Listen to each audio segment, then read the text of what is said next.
Assalamu alaikum, dear students. Today we will discuss SSC Maharashtra Board Science 1, Chapter 2 Periodic Classification of Elements. This is the part 2nd of the chapter, and our today's topic will be Mendeleev's periodic table. Here is the list of the points to be discussed today, which all are related to the Mendeleev's periodic table and his work. So let us discuss them one by one. Let's start with the introduction to the great scientist Dmitry Mendeleev. He is a basically Russian scientist and professor in St. Petersburg University. Actually, he is working on the atomic masses of the elements and the chemical and physical properties of the element. So, his work was a milestone in the history of periodic table. What he did, he made separate card for each element with atomic masses mentioned over there. After that, he arranged the cards in accordance with the atomic masses and properties of elements, which leads to invention of periodic table. Before he arranged, he was the first who observed term periodicity. He knows the term periodicity. Later we will discuss about the periodicity on the next slide. In the year 1869, he proposed his periodic table over there, which is also known as Mendeleev's periodic table. He is also known as the father of periodic table because of his work on the periodic table. After that, Mendelevium is the element named after the Mendeleev. Means when he was alive, he did not get any honor, any medal or any recognition for his work. But after that, later, scientists know about his work and appreciated his work with the honor by the giving his name to the element. So, now we will discuss Mendeleev's periodic law. Before going to know about what is the Mendeleev's periodic law, we should know about few terms and the properties which were considered by the Mendeleev. First term is that periodicity. Periodicity is shown by Newlands in his law of octaves. What Newland show? The first and the eighth element having the same property, means the properties are repetitive in the nature. So that point is taken by the Mendeleev, and the periodicity is nothing but a repetition of properties after certain interval.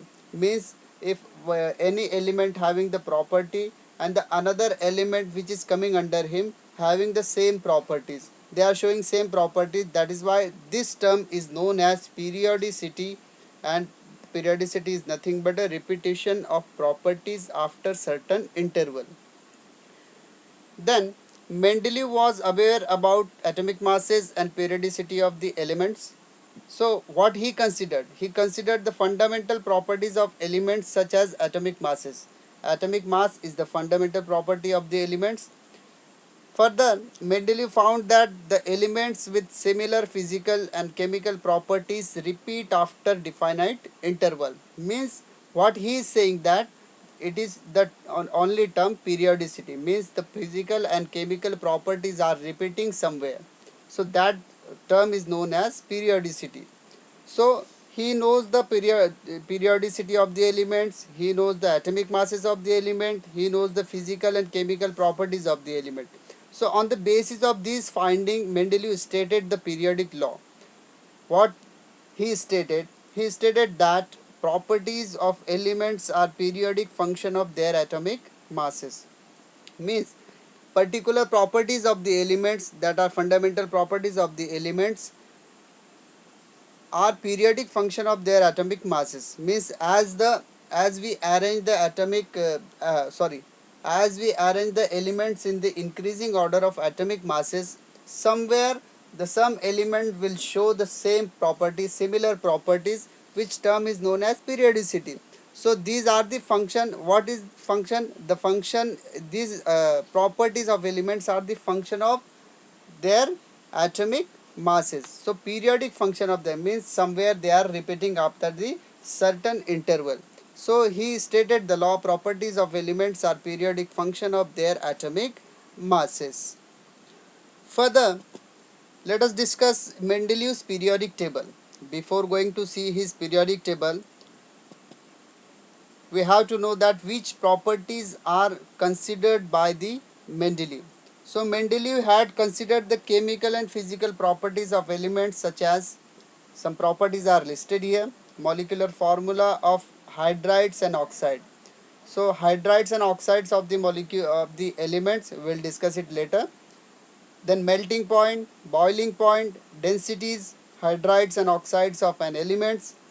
So on the basis of these physical and chemical properties, Mendeleev found that the elements with similar physical and chemical properties repeat after definite interval if we arrange them into the manner of increasing atomic masses. So the properties will repeat after certain interval. So let us discuss what are hydrides, what are oxides. So hydrides of the element means that any compound of hydrogen with other element, means in the hydride means any compound of hydrogen with other element. That means, like examples are given there: CH4, that is methane, sodium hydride, hydrochloric acid. These are the few examples listed over there. So any compound of hydrogen with other element, what does it means?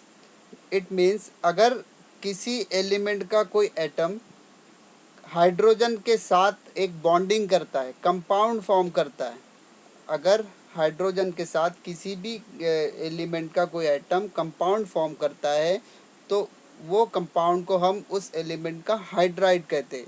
Like CH4 is the hydride of carbon here, sodium hydride, look at here, sodium hydride is the hydride of sodium here, hydrochloric acid is the hydride of chlorine here. So further, if we take the example of H2O, H2O is the hydride of oxygen. H2O means water is the hydride of oxygen. So this is hydride. So he considered that hydrides also. After that, oxides, any compound of oxygen with other elements, means any other element, किसी element का अगर एक atom या एक से ज़्यादा atom oxygen के साथ बॉन्डिंग करता है, यानी कि ऑक्सीजन के साथ कंपाउंड फॉर्म करता है, तो उस कंपाउंड को हम ऑक्साइड ऑफ दैट एलिमेंट कहेंगे. Examples are listed here. Carbon dioxide, here ये last time carbon dioxide, carbon when bonded with the two oxygen, so it will form a carbon dioxide and the compound is known as oxide of carbon. जैसे कि हमने hydride में देखा कि hydride में क्या था, कार्बन जब हाइड्रोजन के साथ बॉन्डिंग करता है, सो एट दैट टाइम उसको हम कार्बन का हाइड्राइड कहते हैं. लेकिन जब कार्बन ऑक्सीजन के साथ बॉन्डिंग करता है, तो एट दैट टाइम हम उसको क्या कहते हैं, कार्बन का ऑक्साइड कहते हैं. Similar with the sodium, when two atom of sodium bonded to the oxygen atom, single oxygen atom here, so this is the sodium oxide. So ये सोडियम का क्या है, ऑक्साइड है. Similar with the magnesium, similar with the sulphur dioxide. So these are the example of oxide. So what Mendeleev did, Mendeleev indicated the hydride and oxide by general formula. He has given the general formula for the hydrides and oxides of the elements. So look at here, RH is indicated as a hydride. So hydride कैसे indicate किया, RH, where R stand for atom of any element. जैसे हमने देखा ना कि यहाँ पर अगर हम RH4 लिखेंगे, R कार्बन की जगह R means any element, कोई भी एलिमेंट का atom, and H is hydrogen atom. Okay. Similar with the oxide, oxide में क्या है, R stands for atom of any element other than oxygen, and the O is stands for the oxygen atom. So these are the few key features of the Mendeleev's periodic table. और उसने क्या क्या mention किया था वो यहाँ पर हमने अभी. So further, let's have a look at the Mendeleev's periodic table. This table shown on the screen is known as Mendeleev's periodic table. So we will discuss it. First of all, let us discuss things mentioned in the Mendeleev's periodic table. Look at here. These are the groups, group 1, group 2, group 3, and so on. And these are the periods 1 to 12. These are known as the period. So what he mentioned in the group, first of all, let's discuss the arrangement of elements with increasing atomic of masses. Look at here. Each one. Hydrogen is the first element he placed over there. Then at that time no elements are known in this list. After that he placed lithium, then beryllium, boron, carbon, nitrogen, oxygen, fluorine, and so on. So after that lithium, sodium is here, then potassium is here. After sodium, magnesium is here, beryllium, magnesium, calcium, boron, aluminium. So this is, look at the atomic masses of the elements. Elements के अगर atomic masses को यहाँ पर हम देखें तो hydrogen का atomic mass होता है 1. आफ्टर दैट एलिमेंट जो जिसका एटॉमिक नंबर 2 था वो तब तक, जैसे कि अभी हीलियम जो होता है उसका एटॉमिक मास जो होता है, सॉरी हीलियम जो होता है वो सेकंड नंबर पे आता है यहाँ पर, लेकिन उस at that time helium is not discovered, so he left the blank spaces over there. तो उसने क्या किया, यहाँ पर ब्लैंक स्पेसेस छोड़े हैं. After that lithium, then sodium. तो यहाँ पर एटॉमिक मासेस का जो स्ट्रक्चर देख सकते हैं हम यहाँ पर 1, then 7, then 9.4, then boron having 11, then carbon 12, nitrogen 14, 16. So look at the pattern here. यहाँ पर जो पैटर्न है वो increasing order of atomic masses है, मतलब ऑर्डर जो है वो इंक्रीजिंग ऑर्डर है, जैसे कि 1, 7, 9.4, 11, 12, 14, 16, 19, 23. सो यहाँ पर एक पैटर्न हम देख सकते हैं कि ये increasing order of atomic masses है. अब उसके बाद क्या है, let us discuss. अगर if we observe, sorry, if we observe the elements belong to the same group, these are the columns which are known as a group, and the horizontal rows are known as period. So group 1, group 2, group 3. In the group 1, first element is hydrogen, then second is lithium, then sodium, then potassium. If we discuss the properties of lithium, sodium, and potassium, so he shows here periodicity of the element, means lithium having the similar properties like sodium and potassium here.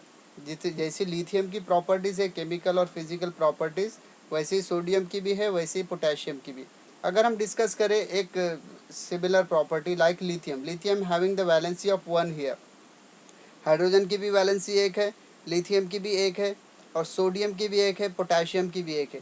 तो यहाँ पर जो हम लोग एक pattern देख सकते हैं कि उसने ऐसे एलिमेंट्स को सेम ग्रुप में रखा जिनकी केमिकल और फिजिकल प्रॉपर्टीज़ क्या होती है, सेम होती है.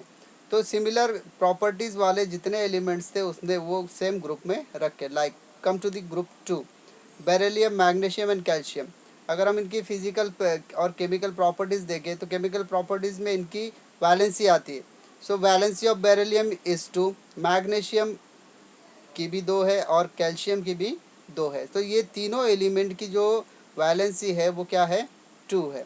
सो दैट इज़ वाई ही उसने क्या किया कि ग्रुप सेकंड में जो जितने एलिमेंट्स आएंगे उनकी वैलेंसी क्या होगी, 2 होगी. After that boron, aluminium both having the valency of 3, so they are come under the group third. In the group 4, carbon having the valency of 4, silicon, titanium both having the valency of 4 here, then nitrogen having the valency of 5. तो यहाँ पर एक pattern है कि lithium की valency 1 है, beryllium की 2 है, बोरॉन की 3 है, कार्बन की 4 है, नाइट्रोजन की 5 है, ऑक्सीजन की 2 है. सो यहाँ पर एक पैटर्न हमको देखने मिला है कि जितने भी एलिमेंट्स होते हैं जिनकी प्रॉपर्टीज सेम है, जिनकी जैसे कि हमने कंसिडर की वैलेंसी इज़ द प्रॉपर्टी, तो वैलेंसी प्रॉपर्टी यहाँ पर क्या हो रही है, सेम हो रही है. Okay, so this is the first pattern. Then उसने क्या किया है, कहीं पर डैशेस छोड़े हैं, जैसे यहाँ पर एलिमेंट का सिंबल नहीं है बट एटॉमिक मास प्रेडिक्टेड है. तो एटॉमिक मास वहाँ पर मेंशन है लेकिन उनके नाम वहाँ पर नहीं है क्योंकि वो डिस्कवर्ड नहीं हुए थे at that time. They are not discovered, that is why he didn't mention the names of the elements over there.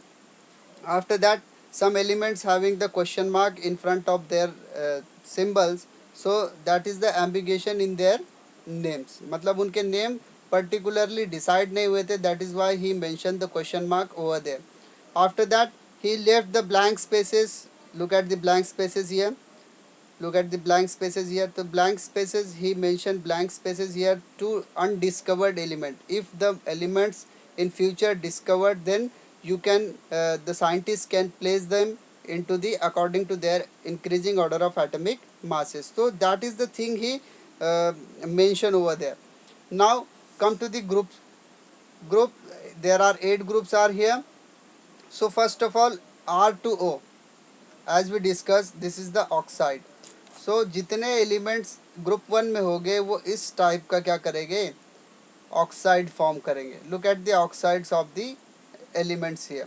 अब R2O मीन्स ऑक्सीजन की वैलेंसी होती है 2. दैट इज़ वाई जितने भी एलिमेंट्स यहाँ पर है इनकी वैलेंसी 1 है. इसके लिए R stands for the elements listed here. तो यहाँ पर जितने एलिमेंट्स है ये कितने एटम लगेंगे इनके, 2 एटम मिलकर के ऑक्सीजन के साथ क्या बनाएंगे, ऑक्साइड बनाएंगे.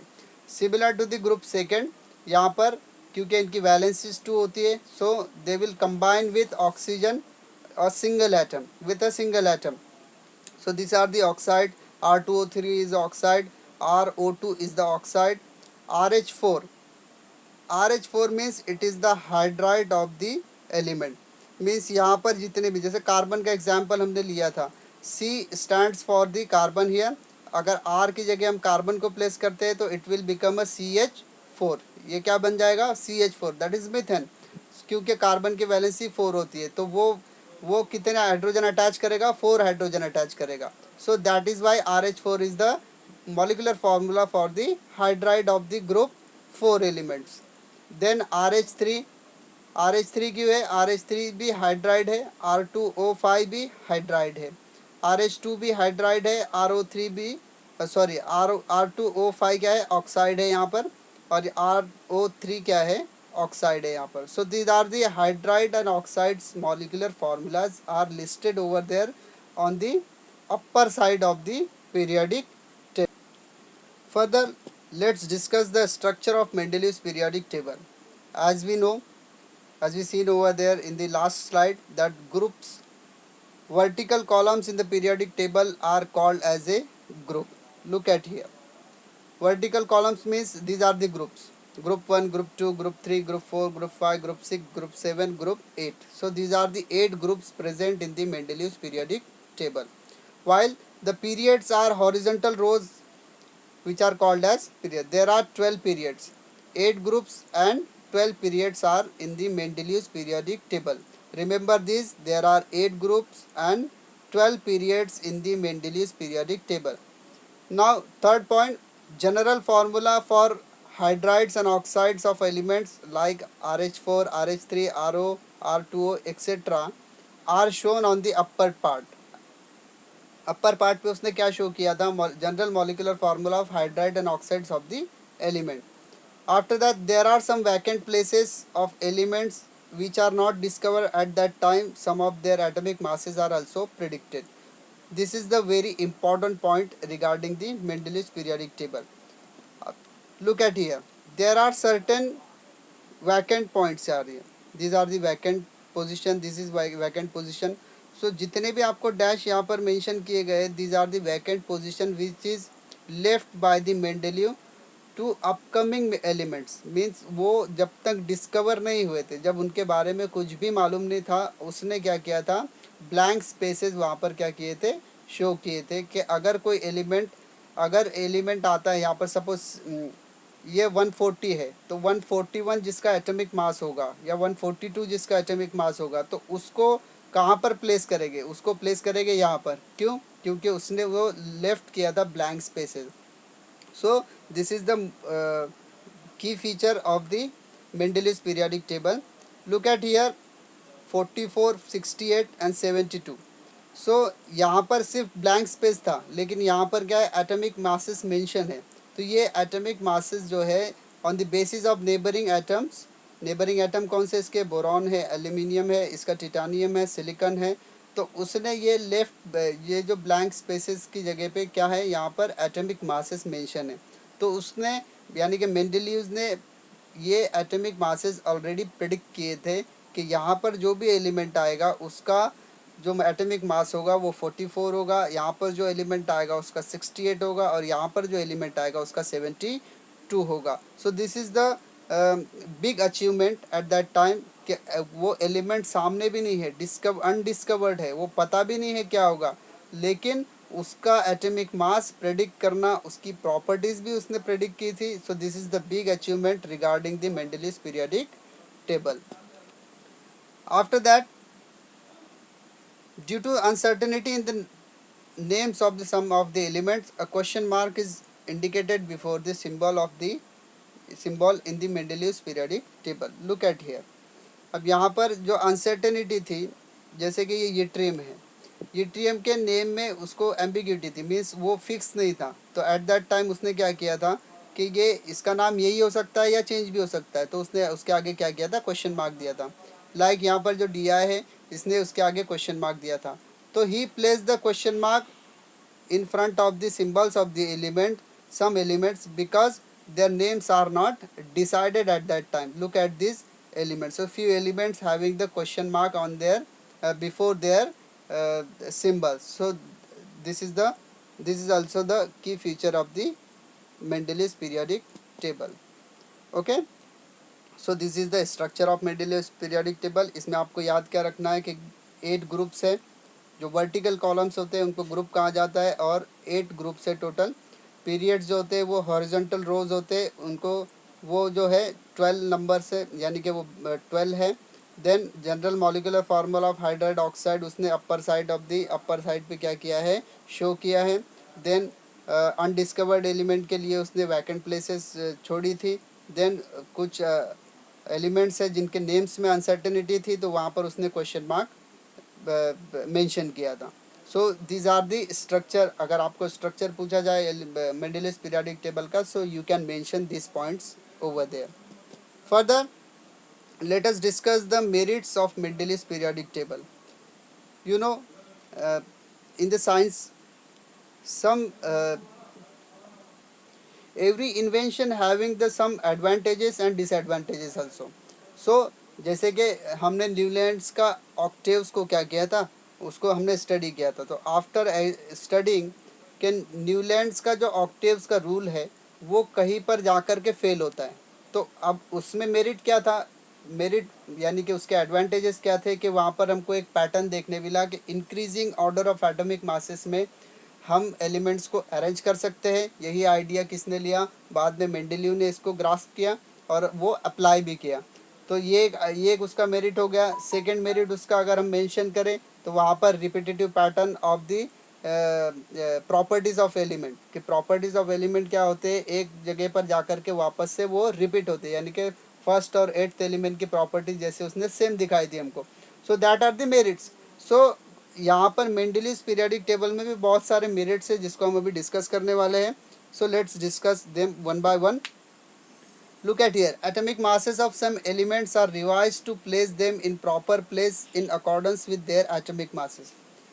At that time, जो atomic masses of the elements थे, कुछ एलिमेंट्स थे जिनके एटॉमिक मासेस में एम्बिग्यूटी थी, यानी कि वो फिक्स नहीं थे, तो उसने क्या किया, उसको रीस्टडी किया।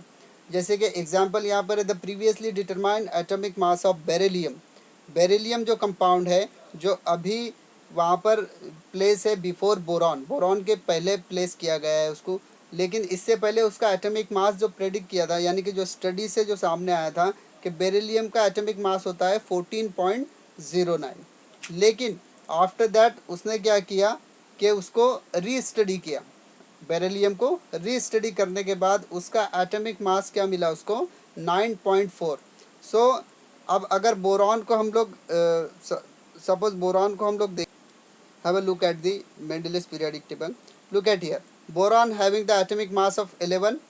अगर बेरिलियम का एटॉमिक मास 14.09 होता, सो वो कहाँ पर जाता, आफ्टर नाइट्रोजन, जहाँ पर उसकी प्लेस बिल्कुल नहीं है, क्योंकि बेरिलियम की प्रॉपर्टीज़ मैच होती है मैग्नीशियम कैल्शियम के साथ। उसकी वैलेंसी 2 है, अगर हम 14.9 को कंसिडर करें तो it will be place here after nitrogen. After nitrogen यानी कि उसको ग्रुप 6 में हमको प्लेस करना पड़ता, बट यहाँ पर ग्रुप 6 में उसकी जगह नहीं थी, because oxygen having the different property then the beryllium. Beryllium से ऑक्सीजन की क्या है प्रॉपर्टी अलग है। बेरिलियम एक मेटल है, ऑक्सीजन एक नॉन मेटल है। ये गैसियस फॉर्म में होता है, ये कौन से फॉर्म में होता है, सॉलिड फॉर्म में होता है।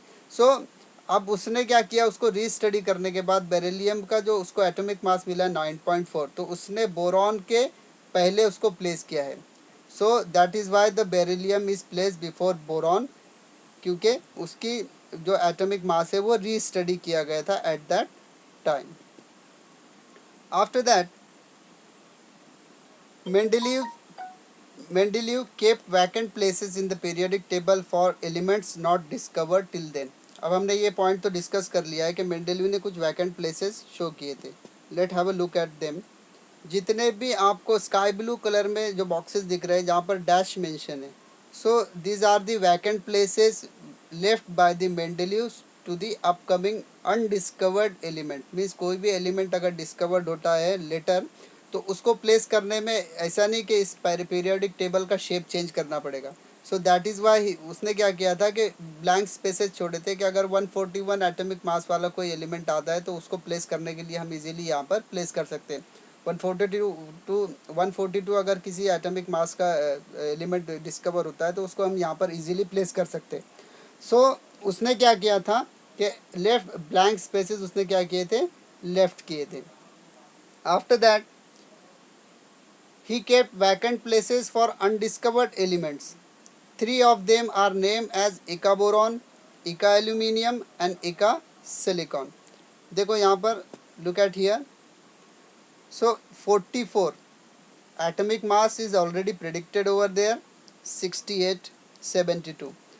लेकिन at that time उसने वो नेम भी सजेस्ट किए थे कि ये क्या होगा,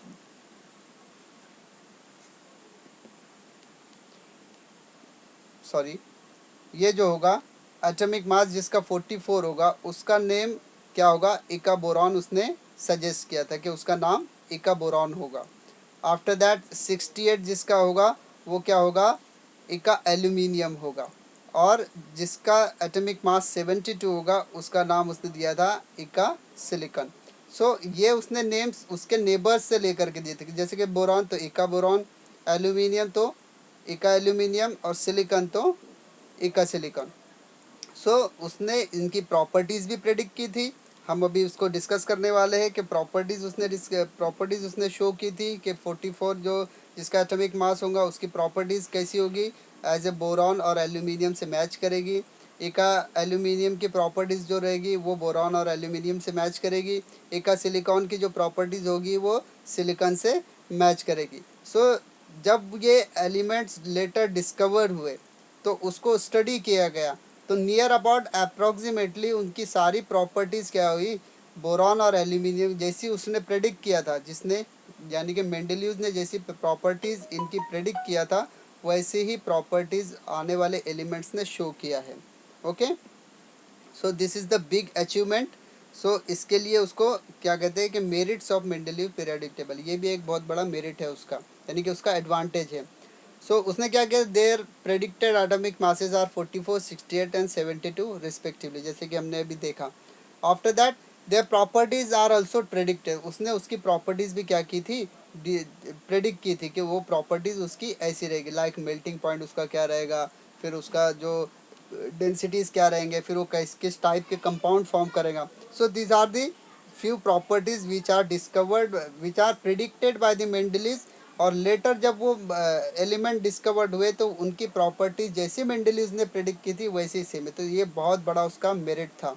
सो यहाँ पर मेरिट्स में हमने क्या देखा कि atomic masses of same elements are revised, ये फर्स्ट पॉइंट हो गया। जब उसमें एग्जांपल हम दे सकते हैं, बेरिलियम का जैसे 14.09 था प्रीवियसली, तो उसने चेंज किया आफ्टर स्टडी, उसने 9.4 किया और बोरॉन को क्या, बोरॉन के पहले उसको प्लेस किया है। फिर थर्ड पॉइंट जो रहेगा वो he kept the vacant places in the periodic table for undiscovered element, मतलब जो डिस्कवर्ड नहीं हुए थे उनके लिए उसने वैकेंट प्लेसेस वहाँ पर शो किया है, छोड़ा है। After that he kept vacant places 3 of them are name as, अब 3 एलिमेंट उसने जो है वैकेंट प्लेसेस जो छोड़े थे उसमें उसने जिनका एटॉमिक मास प्रेडिक्ट किया था 44, 68, 72 रिस्पेक्टिवली, तो उनको उसने नेम भी दिया था कि 44 जिसका एटॉमिक मास होगा वो एका बोरॉन होगा, 68 जिसका एटॉमिक मास होगा वो एका एल्यूमिनियम होगा, और 72 जिसका एटॉमिक मास होगा वो एका सिलिकॉन होगा। फिर उसने लेटर उनकी प्रोडक्ट जो प्रॉपर्टीज़ थी वो भी क्या की थी, discover. So later these three elements are discovered and named as a scandium, gallium and germanium, and their atomic masses are 44.9, 69.7 and 72.6. Look at here the pattern.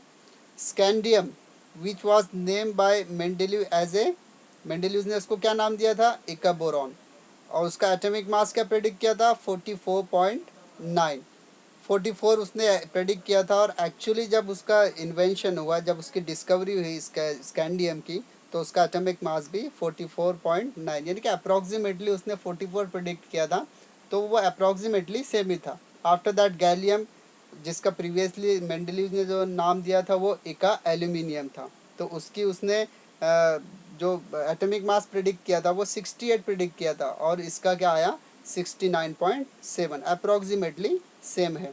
Then germanium, germanium which was name by the Mendeleev, Mendeleev ने उसको क्या नाम दिया था, एका silicon, और एका silicon की जो प्रॉपर्टीज़ थी और एका सिलिकॉन का जो एटॉमिक मास था उसने जो प्रेडिक्ट किया था वो 72 था, और यहाँ पर हम देख सकते हैं कि 72.6 जर्मेनियम का है, यानी कि उसके प्रेडिक्शन जो है वो सही साबित हुए।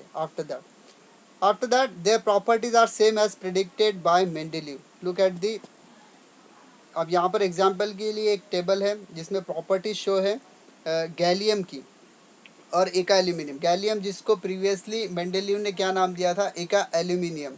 सो प्रॉपर्टीज़ यहाँ पर मेंशन है, atomic mass, density, melting point, molecular formula of chloride, formula of oxide and nature of oxide. Look at here एका एल्यूमिनियम, यानी कि मेंडेलीव्स प्रिडिक्शन फॉर एका एल्यूमिनियम। एका एल्यूमिनियम की जो मेंडेलीव्स ने जो प्रॉपर्टीज़ जो उसने प्रिडिक्ट की थी वो यहाँ पर, first of all atomic mass, Mendeleev ने उसका एटॉमिक मास 68 प्रिडिक्ट किया था, और एक्चुअल में गैलियम जब लेटर डिस्कवर हुआ तो उसका एटॉमिक मास 69.7 है, यानी कि अप्रॉक्सीमेटली सेम है। उसने डेंसिटी प्रिडिक्ट किया था 5.9, और गैलियम की डेंसिटी होती है 5.94, तो approximately values are same. Then melting point of the eka aluminium, eka aluminium का मेल्टिंग पॉइंट उसने कहा था कि it will have a low melting point, यानी कि उसका मेल्टिंग पॉइंट क्या होगा, लो होगा, कम होगा। सो आफ्टर दैट गैलियम का मेल्टिंग पॉइंट होता है 30.2 डिग्री सेल्सियस, सो अप्रॉक्सीमेटली ये भी क्या है, लो है। देन फार्मूला ऑफ क्लोराइड, उसने क्लोराइड का फार्मूला, क्लोराइड किसको कहते हैं कि अगर किसी भी एलिमेंट का कोई एक एटम क्लोरीन के साथ अटैच होकर के, एक या एक से ज़्यादा एटम क्लोरीन के साथ अटैच होकर के कोई कंपाउंड फॉर्म करता है तो वो उस एलिमेंट का क्या होता है, क्लोराइड होता है। तो ECl3, ई स्टैंड्स फॉर इका एल्यूमिनियम हियर, तो उसने प्रेडिक्ट किया था कि कैसा होगा फॉर्मूला फॉर क्लोराइड, ECl3, यानी कि क्लोरीन के 3 एटम अटैच हो गए और इका एल्यूमिनियम का एक एटम अटैच होगा और वो क्लोराइड फॉर्म करेगा।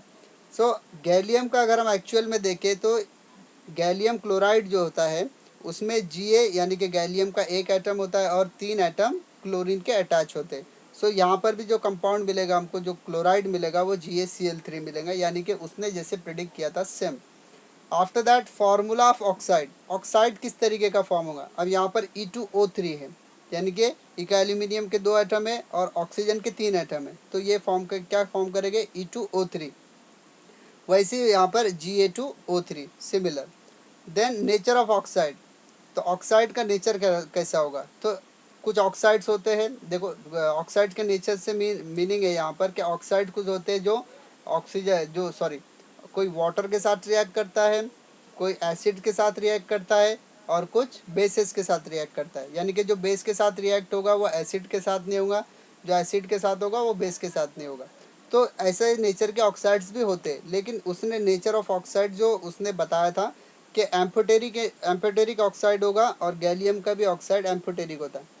अब ये एम्फोटेरिक ऑक्साइड होता क्या है, एम्फोटेरिक ऑक्साइड उसको कहते हैं कि कोई भी ऑक्साइड जो होता है एलिमेंट का, अगर वो एसिड और बेस दोनों के साथ रिएक्ट करता है, यानी कि उसकी रिएक्शन दोनों के साथ होगी, एसिड्स के साथ भी रिएक्शन शो करता है और बेसिस के साथ भी रिएक्शन शो करता है, तो ऐसे ऑक्साइड को एम्फोटेरिक ऑक्साइड कहते हैं. The oxide which can react with acid and bases also are called as amphoteric oxide. So ये प्रॉपर्टीज़ थी जो मेंडेलिव्स ने प्रेडिक्ट की थी और सिमिलर यहाँ पर गैलियम ने वो सेम प्रॉपर्टीज़ शो की है. तो स्कैंडियम और जर्मेनियम के बारे में भी कुछ ऐसी है, उसकी भी जितनी प्रॉपर्टीज़ मेंडेलिव्स ने प्रेडिक्ट की थी वही प्रॉपर्टीज़ जो है बाद में जो डिस्कवर्ड एलिमेंट है उन्होंने शो की. Then later he created a zero group for noble gases when they discovered in the end of 19th century and arranged them without disturbing the element. Look at here. So what are the noble gases? Noble gases are those gases which does not react with any other element. वो किसी भी element के साथ react नहीं होते, इसीलिए उनको noble gases कहा जाता है. So after discovery of the noble gases, जैसे कि हमने अभी देखा कि हीलियम के लिए कोई जगह नहीं थी, helium, neon, argon, krypton, xenon, radon, ये सारे क्या है, नोबेल गैसेस है. तो नोबेल गैसेस को प्लेस करने के लिए उसके पास कोई जगह नहीं थी, लेकिन उसने क्या किया, लेटर जब वो डिस्कवर्ड हो गए तो उसने एक ज़ीरो ग्रुप बनाया जिसमें वो सारे नोबल गैसेस को वो फिट कर सकता है without disturbing the places of other element. उसने अदर एलिमेंट्स के प्लेसेस को कुछ भी क्या नहीं किया, कुछ भी उसने डिस्टर्ब नहीं किया और वो सारे एलिमेंट्स को प्लेस कर सकता था. लाइक यहाँ पर जैसे ग्रुप 1 है तो ग्रुप 1 से पहले वो ज़ीरो ग्रुप बना सकता है यहाँ पर, और सारे helium, neon, argon, krypton, xenon और रेडॉन यहाँ पर वो क्या कर सकता है, प्लेस कर सकता है. तो उसने बाद में प्लेस भी किया था by making a zero group. So due to this success, all were convinced about the importance of Mendeleev's periodic table, and this method of classification of elements was accepted immediately. After that, क्योंकि इतने सारे merits थे तो ये merits को देख करके, और ऐसा क्लासिफिकेशन किसी ने किया भी नहीं था और ऐसा क्लासिफिकेशन को इतना सक्सेस मिला भी नहीं था, तो इमीडिएटली क्या हुआ, उसका मेथड ऑफ क्लासिफिकेशन एक्सेप्ट हुआ eight that time, and this is accepted as a Mendeleev's periodic table. So ये थे इसके merits. Then now demerits of Mendeleev's periodic table. जैसे कि कोई भी इन्वेंशन होता है जो उसके डीमेरिट्स भी होते हैं, जैसे कि न्यूलैंड्स लॉ ऑफ ऑक्टेव्स था, उसके डीमेरिट्स क्या थे कि आफ्टर सर्टन एलिमेंट्स, कुछ एलिमेंट्स की सीरीज़ के बाद उसका लॉ जो था वो लॉजिक वहाँ पर काम नहीं कर रहा था, यानी कि वो सिर्फ कुछ एलिमेंट की हद तक था, उसके बाद वो काम नहीं कर रहा था. तो मतलब वो सेम पैटर्न बाद में फॉलो ही नहीं होता था, तो वो क्या हो गया, वो डीमेरिट्स हो गया. So as Newlands octaves having the demerits, Mendeleev's periodic table having the demerit. So there are several demerits of Mendeleev's periodic table which are listed here. First of all, there was an ambiguity regarding sequence of cobalt and nickel due to their whole number of atomic masses. So look at the previous slide. Here we can see in the group 8 he placed the cobalt and nickel. Cobalt having the atomic mass 59 and nickel having the atomic mass of 59, means the whole number of atomic masses of cobalt and nickel is mentioned here. But if you look at the pattern of the Mendeleev's periodic table, all the elements are arranged according to the increasing order of atomic masses. So what is the ambiguity? The ambiguity is that, means हमको यहाँ पर क्या fix नहीं था, position of the cobalt and निकल. वो group 8 element थे, ठीक है, लेकिन पहले कौन आएगा, कोबाल्ट पहले प्लेस होगा या निकल पहले प्लेस होगा. सो that is the first demerit of the Mendeleev's periodic table, that there is an ambiguity regarding the position of cobalt and nickel due to their whole number of atomic masses. After that, some isotopes were discovered long time of the Mendeleev's put forth the periodic table, means isotope बाद में discover हुए कि जैसे कि hydrogen के isotopes होते हैं, है ना, कार्बन का होता है C12 जो ओरिजिनल कार्बन है, C13 उसका आइसोटोप होता है, C14 उसका आइसोटोप होता है. हाइड्रोजन का ड्यूटेरियम होता है, ट्रिटियम होता है. So these are the isotopes. Isotopes क्या होता है? Look at the isotopes have the same properties but having different atomic masses. अब जो आइसोटोप्स में डिफरेंस क्या होता है कि मेन जो मेंडेलियस पीरियोडिक टेबल जो था वो एटॉमिक मासेस के बेसिस के ऊपर था एंड देयर प्रॉपर्टीज. अब look at here. So isotopes having the similar properties like element, यानी कि अगर हाइड्रोजन का कोई आइसोटोप है ड्यूटेरियम, तो ड्यूटेरियम जो रहेगा वो उसका एटॉमिक मास क्या रहेगा? 2 रहेगा, यानी कि उसका एटॉमिक मास डिफरेंट होता है लेकिन उसकी केमिकल और physical properties same as a hydrogen रहेगी. So that is why difficult to fit in the Mendeleev's periodic table. Isotope जो होते हैं जिनका एटॉमिक मास डिफरेंस होता है लेकिन प्रॉपर्टीज़ क्या होती है? सेम होती है. सो अगर जब आइसोटोप्स डिस्कवर हुए तो वो मेंडेलियस पीरियोडिक टेबल में फिट नहीं हो रहे थे. क्यों? क्योंकि वहाँ पर एटॉमिक मासेस चेंज हो रहे थे लेकिन प्रॉपर्टीज़ चेंज नहीं हो रही थी. So this is the second demerit. Then when elements are arranged in the increasing order of atomic masses, जैसे कि मेंडेलीव ने किया था, the rise in atomic mass does not appear to be uniform, यानी कि यूनिफॉर्मिटी नहीं थी. जैसे कि first of all look at here. अब यहाँ पर यूनिफॉर्मिटी नहीं है. Like cerium having the atomic mass of 140.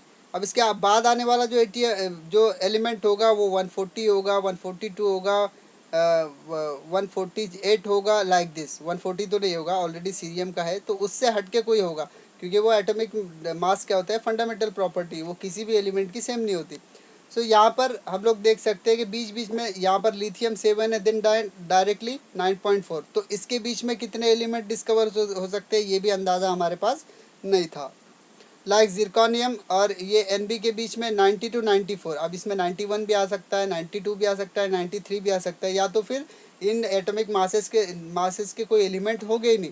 So that is the ambiguity. यहाँ पर हमारे पास एक फिक्स प्रोपोर्शन नहीं था कि यूनिफॉर्मिटी नहीं थी कि अगर 1 है तो फिर 2 होगा, फिर 3 होगा, फिर 4 होगा, फिर 5 होगा, फिर 6 होगा, फिर 7 होगा, लाइक दिस. ऐसा कोई पैटर्न नहीं था. तो वहाँ पर बड़े बड़े एटॉमिक मासेस में गैप थे, तो इसमें हमको अंदाज़ा लगाना मुश्किल था कि इनके बीच में, यानी कि ये 140 और ये 178, इनके बीच में कितने एलिमेंट आने वाले हैं ये डिसाइडेड नहीं था due to uncertainty in the atomic masses. मतलब जो एटॉमिक मासेस होते थे उनका जो राइज इन एटॉमिक मास, यानी कि उनका जो बढ़ाव है वो क्या होता था? वो अपियर यूनिफॉर्मली अपियर नहीं होता था, कि उनके अंदर यूनिफॉर्मिटी नहीं थी. Then it was not possible to predict how many elements could be discovered between the two heavy elements. So these are the few demerits. Then सबसे बड़ा demerit जो है कि position of hydrogen, still it is a ambiguation. Position of hydrogen क्या होगा? Look at here. Hydrogen shows the similarity with halogen, that is group 7. Group 7 के साथ उसकी properties match करती है. Like group 7 जो halogens है, halogens कौन से? Fluorine, chlorine, bromine, iodine, this are the halogens. अब ये इनको देखें अगर हम, तो ब्रोमीन लिक्विड है, बाकी सारे क्या है? गैसियस है फॉर्म में. तो हाइड्रोजन भी गैसियस फॉर्म में होता है, तो फिजिकल स्टेट सेम है. Then valency of the fluorine, chlorine, bromine, iodine is 1. मतलब पूरे हैलोजेंस फैमिली की जो वैलेंसी होगी वो 1 होगी. सिमिलरली हाइड्रोजन की भी वैलेंसी 1 होती है. ठीक है. So hydrogen showing the similarity with halogens also. ये फिजिकल प्रॉपर्टीज़ उनकी सेम है, उनकी वैलेंसी यानी कि this is the chemical properties same है, और उनके जो कंपाउंड्स है वो भी सेम बनेंगे. Like similarity in hydrogen and alkali metals. Here look at the similarity in hydrogen and halogens. Like molecular formula F2, fluorine का F2 होता है, क्लोरीन का Cl2 होता है, ब्रोमीन का Br2 होता है, एंड देन आयोडीन का I2 होता है. तो सिमिलरली हाइड्रोजन का जो मॉलिक्यूलर फार्मूला होगा वो H2 है. सो उनका मॉलिक्यूलर फार्मूला भी सेम कंसेंट में जा रहा है यहाँ पर. ठीक है. Then compounds with metals. Metal के साथ जो कंपाउंड फॉर्म हो गए, लाइक H2. हाइड्रोजन का जो कंपाउंड होगा वो मेटल्स के साथ, सोडियम मेटल है यहाँ पर तो Na, सोडियम हाइड्राइड. और क्लोरीन का जो होगा NaCl होगा. ऐसे ही जो है अनदर एलिमेंट्स के भी जो क्या हो गए, कंपाउंड्स विथ मेटल सिमिलर हो गए. ठीक है। Then compound with non metal, non metal के साथ भी सिमिलर फैशन में ये काम क्या करते हैं, कंपाउंड फॉर्म करते हैं, like CH4, 1 atom of carbon and 4 atom of hydrogen, ये हाइड्रोजन के लिए था। Then look at the chlorine, chlorine का कैसा होगा, CCl4। अब CCl4 में कार्बन टेट्राक्लोराइड जो फॉर्म होता है, जिसमें कार्बन का सिंगल एटम होता है और 4 क्लोरीन के एटम होते हैं। तो ये सिमिलैरिटीज़ जो थी ये किससे मैच कर रही है, उसके हैलोजन से। लेकिन वो प्लेस कहाँ पर है, he is place in the group 1 में, जहाँ पर अल्कली मेटल्स है तो वहाँ पर प्लेस है। तो ये पोजीशन जो ऑफ हाइड्रोजन जो है ये कंफ्यूजिंग है यहाँ पर। Second, there is a similarity in the chemical properties of hydrogen and alkali metals. Now the chemical properties of alkali metals and hydrogen is similar. कैसे, जितने भी अल्कली मेटल्स है, like lithium, sodium, potassium, these are the alkali metal जो group 1 में place है hydrogen के साथ। तो उनकी जो केमिकल प्रॉपर्टीज़ थी वो सिमिलर थी, फिजिकल प्रॉपर्टी डिफरेंट होंगी, बिकॉज क्योंकि जो lithium, sodium, potassium, these are the metals which is they are in the solid state, वो सारे सॉलिड स्टेट में, वाइल हाइड्रोजन जो है वो गैसियस स्टेट में। तो उनकी फिजिकल प्रॉपर्टीज़ तो डिफरेंस होगी, लेकिन केमिकल प्रॉपर्टीज़ मैच कर रही है। कैसे कि हाइड्रोजन की वैलेंसी होती है 1, सोडियम की वैलेंसी होती है 1, लिथियम की होती है 1, पोटेशियम की होती है 1। तो ये केमिकल प्रॉपर्टीज़ क्या कर रही थी, अल्कली मेटल से भी मैच कर रही थी और उधर जा कर के वो हाइड्रोजन से भी मैच कर रही थी। After that there is a similarity in molecular formula of compounds of hydrogen and alkali metals. जैसे कि सिमिलैरिटी हाइड्रोजन्स के साथ थी, वैसी सिमिलैरिटी अल्कली मेटल्स के साथ थी। जैसे हाइड्रोजन के कंपाउंड्स अगर हम ऑब्जर्व करें, HCl, H2O, H2S, look at here, जब हाइड्रोजन क्लोरीन के साथ फॉर्म करेगा हाइड्रोक्लोरिक एसिड, वैसे ही सोडियम क्लोरीन के साथ सोडियम क्लोराइड फॉर्म करेगा। वैसे ही H2O यानी कि वाटर, देन सोडियम के यहाँ पर 2 एटम है, हाइड्रोजन के भी 2 एटम है। तो ये जो कंसेंट था ये वैलेंसी से रिलेटेड था। So these are the similarities between the hydrogen and alkali metals. So on considering the above properties, it cannot be decided whether the correct position of hydrogen is in group 1 or in the group 7. Group 1 में उसकी position है या group 7 में है, यानी कि alkali earth, alkali metals के साथ उसको प्लेस करना चाहिए या हैलोजन्स के साथ प्लेस करना चाहिए। ये सबसे बड़ा एम्बिग्यूशन था जो कि ये है। लेकिन उसकी पोजीशन, हाइड्रोजन की पोजीशन पहले नंबर पे इसलिए है क्योंकि उसका एटॉमिक मास क्या है, 1 है। That is why he place that hydrogen there. फिर भी उसके बीच में एम्बिग्यूशन था क्योंकि प्रॉपर्टीज़, उसकी प्रॉपर्टीज़ जो है वो अल्कली मेटल से भी मैच कर रही थी और सारे हैलोजन से भी मैच कर रही थी। इसके लिए ये बहुत बड़ा डीमेरिट है उसका। So after so much demerits, merits भी बहुत अच्छे बहुत है, उसके फ़ायदे बहुत सारे हुए साइंटिफिक वर्ल्ड को। इसके लिए उसका क्लासिफिकेशन एक्सेप्ट भी किया गया, लेकिन due to some demerits later science is progressive. जैसे कि हमको पता है साइंस प्रोग्रेसिव है और वहाँ पर फ्रीडम है कि आप साइंस के किसी भी इन्फ्रेंस को, पुराने इन्फ्रेंस को क्या कर सकते हैं, रिवाइज कर सकते हैं on the methods of experimenting. मतलब एक्सपेरिमेंटल डेटा से हम लोग पिछले जो इन्वेंशंस थे उनसे डिसएग्री कर सकते हैं। तो ये प्रोग्रेसिव नेचर है साइंस का, इसके लिए। लेकिन eight that time the scientific world did not know anything about the interior of the atom. जब मेंडेलीव ने पीरियोडिक टेबल को प्रपोज किया, एट दैट टाइम साइंस के वर्ल्ड को ये नहीं पता था कि जो एटम होता है, एटम के अंदर सब एटमिक पार्टिकल्स में इलेक्ट्रॉन भी होता है। मतलब इतना कुछ पता नहीं था। जैसे हम लोग आज कह सकते हैं कि न्यूट्रॉन है, प्रोटॉन है, इलेक्ट्रॉन नेगेटिवली चार्ज है, प्रोटॉन पॉजिटिवली चार्ज है। सो ये सारी चीज़ें वहाँ पर साइंटिफिक वर्ल्ड को पता नहीं थी कि वहाँ पर इलेक्ट्रॉन नाम का भी एक नेगेटिव जो है सब एटमिक पार्टिकल है। तो एट दैट टाइम कोई वहाँ पर जो साइंटिफिक वर्ल्ड को पता ही नहीं था अंदर क्या है। After the discovery of electron, scientist started exploring the relation between the electron number of an atom and the atomic number. फिर लेटर एक कंसेप्ट इवॉल्व हुआ जिसको हम एटमिक नंबर से जानते हैं। तो एटमिक नंबर क्या होता है कि number of proton present in the nucleus of an atom.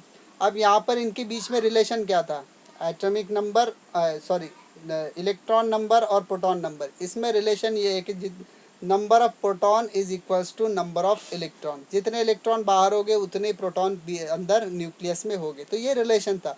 So after that ये रिलेशन क्या हुआ, एक्सप्लोर हुआ, and after discovery of atomic number the Mendeleev's periodic table was discarded. उसका पूरा आइडिया डिस्कार्ड नहीं हुआ, लेकिन कुछ चीज़ें, कुछ अच्छी चीज़ें उसमें से ली गई और कुछ चीज़ों को छोड़ दिया गया। सो बाद में जो पीरियोडिक टेबल आएगा वो एटॉमिक नंबर से, इंक्रीजिंग एटॉमिक नंबर से वो क्या होगा, शो होगा।